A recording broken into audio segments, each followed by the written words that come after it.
نحمده ونصلي على رسوله الكريم۔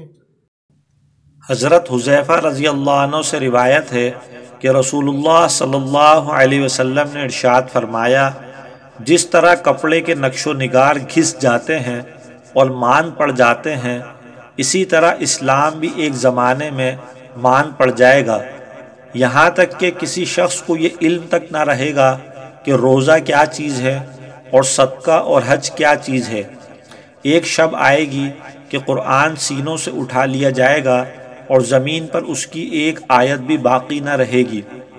متفرق طور پر کچھ بوڑھے مرد اور کچھ بوڑھی عورتیں رہ جائیں گی جو یہ کہیں گے کہ ہم نے اپنے بزرگوں سے یہ کلمہ لا الہ الا اللہ سنا تھا، اس لیے ہم بھی یہ کلمہ پڑھ لیتے ہیں۔ حضرت حذیفہ رضی اللہ عنہ کے شاگرد صلہ نے پوچھا، جب انہیں روزہ، صدقہ اور حج کا بھی علم نہ ہوگا تو بھلا صرف یہ کلمہ انہیں کیا فائدہ دے گا؟ حضرت حذیفہ رضی اللہ عنہ نے اس کا کوئی جواب نہ دیا۔ انہوں نے 3 بار یہی سوال دہرایا، ہر بار حضرت حذیفہ رضی اللہ عنہ اعراض کرتے رہے۔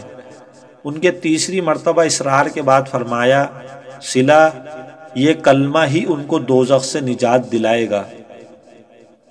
حدیث نمبر 9۔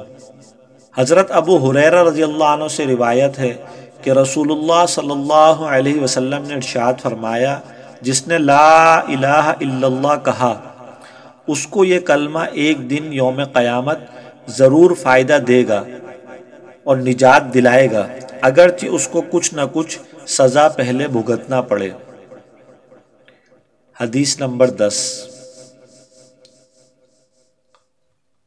حضرت عبداللہ بن عمر رضی اللہ عنہ سے روایت ہے کہ رسول اللہ صلی اللہ علیہ وسلم نے ارشاد فرمایا، کیا میں تمہیں وہ وصیت نہ بتاؤں جو حضرت نوح علیہ السلام نے اپنے بیٹے کو کی تھی؟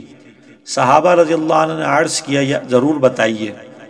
ارشاد فرمایا، حضرت نوح علیہ السلام نے اپنے بیٹے کو وصیت میں فرمایا، میرے بیٹے، تم کو 2 کام کرنے کی وصیت کرتا ہوں اور 2 کاموں سے روکتا ہوں۔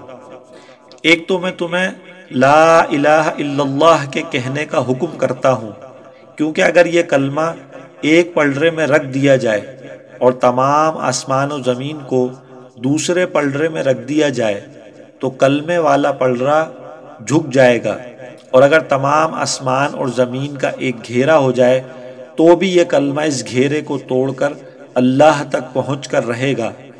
دوسری چیز جس کا حکم دیتا ہوں وہ سبحان اللہ العظیم و بحمدہ کا پڑھنا ہے، کیونکہ یہ تمام مخلوق کی عبادت ہے اور اسی کی برکت سے مخلوقات کو روزی دی جاتی ہے۔ اور میں تم کو 2 باتوں سے روکتا ہوں، شرک سے اور تکبر سے، کیونکہ یہ دونوں برائیاں بندے کو اللہ سے دور کر دیتی ہیں۔